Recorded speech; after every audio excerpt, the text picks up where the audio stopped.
قرآن کے اندر دیا گیا ایک حیرت انگیز سائنٹیفک فیکٹ آج ہم آرٹیفیشل انٹیلیجنس کی مدد سے قرآن کے نزول کے 1415 سال کے بعد آپ کے سامنے پروف کرنے لگے ہیں۔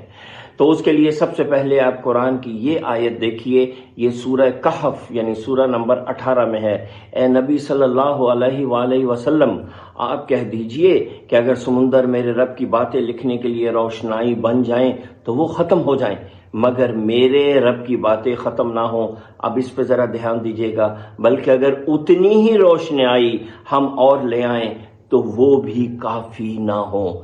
چلیے اب اس بات کی سائنٹیفک حقیقت آپ کے سامنے پیش کرتے ہیں۔ اس کے لیے سب سے پہلے آپ یہ تصویر دیکھیے، یہ ہے جیمز ویب ٹیلیسکوپ کی جو ابھی حال میں تھوڑے سال پہلے اوپر بھیجی گئی تھی اسپیس میں، اس کی تصویر۔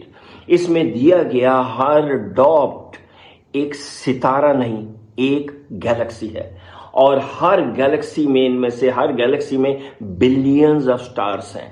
تو اب جیمز ویب کی وجہ سے ہمیں پہلی دفعہ پتہ چلا کہ اسپیس کے اندر جو ستارے ہیں وہ کچھ لاکھ نہیں، وہ کچھ کروڑ نہیں، بلکہ وہ 10 to the power 24 zeros ہیں، 10 to the power 24 zeros، ٹھیک ہے۔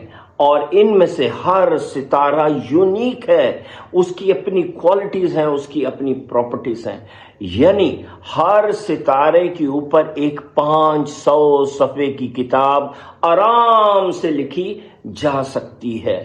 تو ایک کتاب لکھنے میں اگر ہم سیاہی اور دوات سے لکھیں تو کتنی انک یوز ہوتی ہے؟ تو اس کی مقدار ہے 0.14 لیٹر۔ ایک 500 صفحے کی کتاب جو ہم ایک ستارے پہ لکھیں گے اس کے لیے 0.14 لیٹر انک درکار ہے، اور اگر ہم 10 to the power 24 سٹارز کے اوپر ہر ایک کے اوپر 500 صفحے کی کتاب لکھیں تو کتنی سیاہی درکار ہوگی؟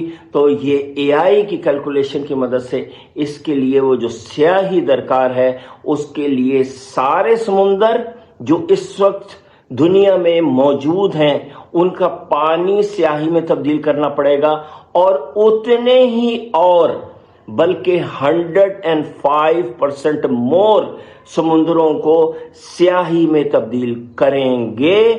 تو 500 صفحے کی کتاب ہر ستارے کے اوپر لکھی جا سکتی ہے۔ یہ سائنٹیفک فیکٹ جس پہ کبھی پہلے کسی کو یقین نہیں آیا تھا، آج پہلی دفعہ اے آئی کی مدد سے پروف کر کے آپ کے سامنے پیش کیا جا رہا ہے۔